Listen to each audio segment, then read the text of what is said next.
Hello, hello, hello! Welcome back sa ating channel mga ka-Itechi. Wow! O talaga naman, in today's video, pag-uusapan naman natin ang isa sa mga Ola na naman. So ngayon, i-re-review natin, himay-himayin natin ang Ola na Itechi. Ano ba yung Ola na ito na tinutukoy ko? Sandali, kasi nahulog na ako. Sino ba Ite? Siya ay si Easy Peso Fast Online Cash Loan daw! O, diba? Taray. So, i-check natin. Himay-himayin natin. O, share ko lang yung aking screen. O, ang taray. So, nandito na ako. O, nandito na ako sa aking Google Play Store. O, talaga naman. Easy Peso Fast Online Cash Loan. Sino ba ang nakapag-try na dito? So, anong balita? I don't know kung nangaharas ito kapag late na kayo. Wala akong balita, pero kaka-check ko lang kasi Play Store mismo na parang nag-pop up lang sa akin. So, i-review na rin natin siya. Under Creditable Lending Corporation daw. So, i-check natin about this app. Ayan. Okay. Sabi dito, Easy Peso. Ayan, introduction daw. Sandali. Credit limit amounts of from 2,000 to 15,000 pesos daw ang pwedeng ma-jutang or ma-approve. Oh, diba? Service fee is 0.5% to 9%. Oh, monthly EIR 15%. Oh, APR 180%. Late fee, one-time fee of 5% of outstanding amount due. Oh. Maximum repayment period. Eto na naman. 180 days. O, diba? Minimum repayment is 120 days. O, antare, diba? Himala. Hindi 90 days ngayon, ha? 120 days ang minimum, ha? O, diba? Antare. Check natin. O, diba? Company introduction. Sabi, company introduction. Ano ba? Mali-mali. Puro ano kayo, error kayo sa mga, puro typo error kayo mga Ola. So, Easy Peso is operated by Creditable Lending Corp. Ayan. May company registration daw sila ng SEC. May CA din daw sila, Certificate of Authority. Easy Peso is one of the most trustworthy and reliable fintech platforms in the Philippines, which aims at providing the timely. Nakakaloka. So, copy-paste lang yata ito. Low-cost financial services to the underserved groups. O, diba? Just as the brand name shows, we are devoted to provide financial services in a super easy, o, diba? Capital letters. Easy, way to the Filipino without complicated processes and redundant paper documents. O, antaray! Just one ID daw is enough to get the money you need. O, diba? Sabi dito, ito, balikan ko lang ha, sabi kasi dito, which aims at providing the timely low-cost financial services to the underserved groups. O, sino yung mga underserved groups? So, sino yung mga target ninyo? Yung mga mahihirap? Yung mga talagang kawawa na walang pinagkakakitaan? Underserved groups eh. O, pwedeng mga katutubo, ganon? Sila yung mga target ninyo? Tapos pag hindi nakabayad, haharasin nyo? Ganun ba yun? Oh, no! Kaloka. I-check natin. O, check mo na yung SEC registration niya. Punta muna tayo sa sa SEC website. O, punta muna tayo sa list of recorded online lending platform. Si daw siya? Zoom natin. Creditable Lending Corp. O, check na. List of recorded online lending. Creditable. Ayun, nandito nga siya. O, number 22. Si ate mo. Oh, Creditable Lending Corp. Ayan yung SEC registration niya. In fairness, nakalagay dito yung Ola niya, Easy Peso. O, ayan. Check natin sa sa CIC kung accredited din siya. Okay, nandito ako sa list of accessing entities sa CIC. Creditable ang lending niya. Ay, wala. Credit access. Hindi siya yan. O, wala siya dito. Wala si Creditable. Dito naman sa submitting entity. Creditable. Nasaan ka? Wala siya. Hindi siya accredited ng CIC. Ngayon, balikan natin yung app. Ay, antaray. May 4.4 rating siya. Ay, pero may ano dito, reviews. O, tingnan natin. Sabi dito, beware. Auto-reject after providing your personal information. There is no way to delete your account in case you want to uninstall the app after rejection, sabi niya. I think the only purpose of this app is to get other people's personal identification or information. No way you can delete it after giving it to them. Wala. Tapos dito, may isa pa. They called my registered number and told me they have a loan offer exclusive only for today daw. But when I tried to apply, the face recognition always failed. Then after face recognition passed, the app said face recognition limit succeeded. Try again tomorrow. Sabi. Nonsense app, sabi niya. Okay, well anyways, check natin. I-open natin para makita natin kung ano yung mga impormasyon na kinukuha. Welcome to Easy Peso. Ano sabi? May tagline siya eh. Ay, eto na. Kailangan mag-provide ng number. Okay. Send OTP.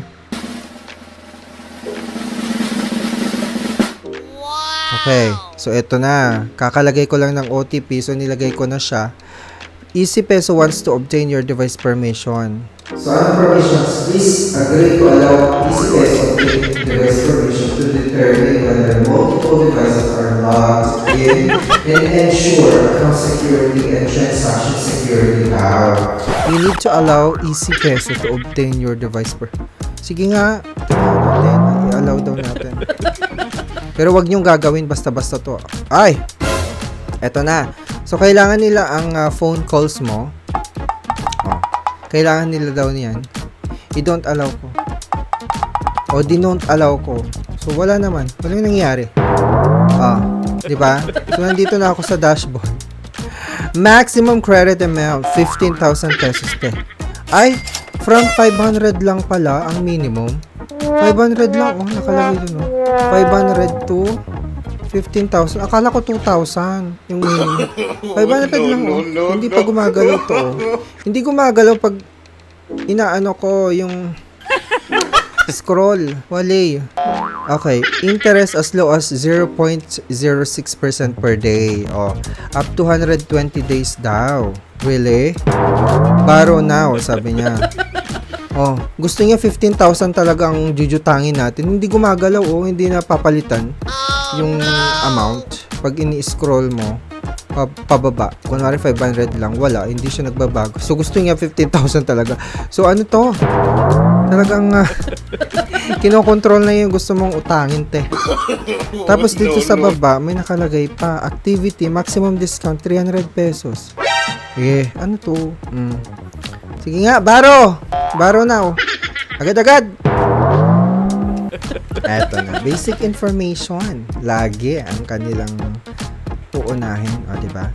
Ayan, dito sa personal information sa baba, sabi dito optional daw to increase your quota. Quota, yun yung mga litanya nila. To increase credit limit yung ano nila dyan.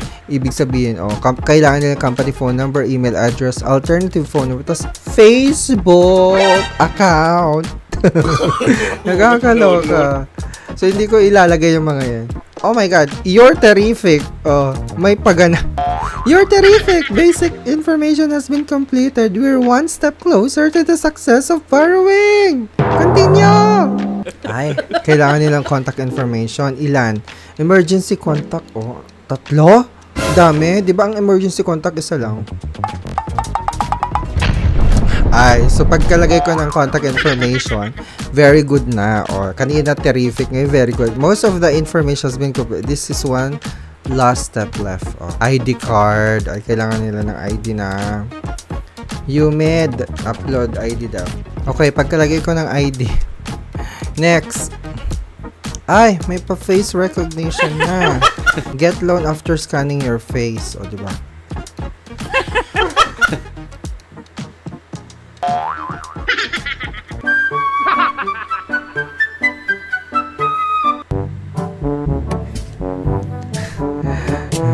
Please don't cover your face, sabi.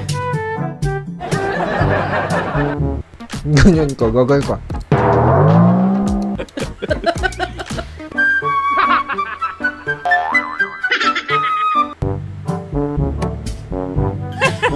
I'm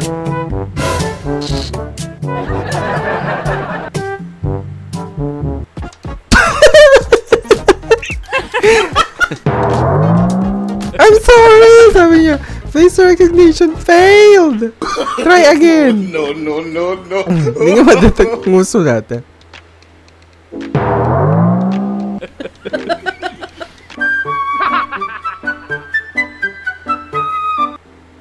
I'm sorry pa rin! Try again! Okay lang na natin magmaganda.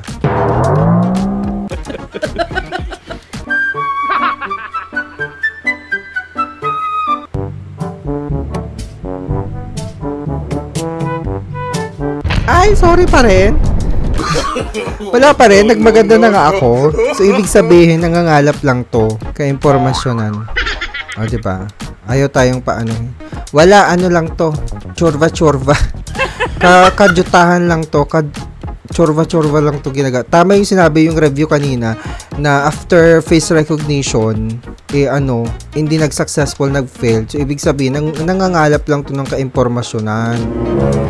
Wait lang, i-uninstall ko na to.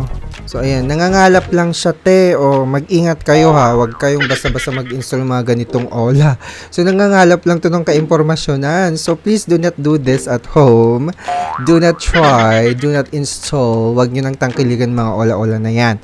So, please lang. Doon kayo sa mga legit. Kung gusto nyo jumutang sa mga legit, dapat tayo jumutang. And be a responsible jutangera. Kung gusto nyo jumutang, panoorin mo yung mga videos natin. Marami tayong mga playlist dyan na legit na loans from banks, digital banks na pwedeng jutangan kung kailangan nyo ng kaperahan. Huwag dito sa mga abusadong OLA kasi alam nyong gagamitin nila ang impormasyon ninyo, sisirain nila ang buhay ninyo. So, never to abusadong OLA. Maraming salamat. Don't forget to subscribe and click the notification bell para every time na magkaroon tayo ng may bago tayong video ng ganitechiwa, diba, na nakakatulong sa sanlibutan, sa masang Pilipino for awareness. Let's spread awareness, paki-share and pa-comment ang mga experiences din ninyo at paki-click na yung notification bell para kayong unang makakaalam na may bago na naman tayong video. Maraming salamat mga ka-itechi. Don't forget to subscribe, buyers.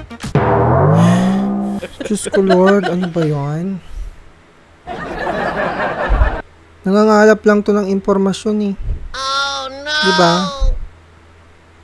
Ano pang gusto niya mukha ko? Mukha ng artista. Diba? Gusto pa niyang maarte siya. Doka ha. Wiset. Ayoko na.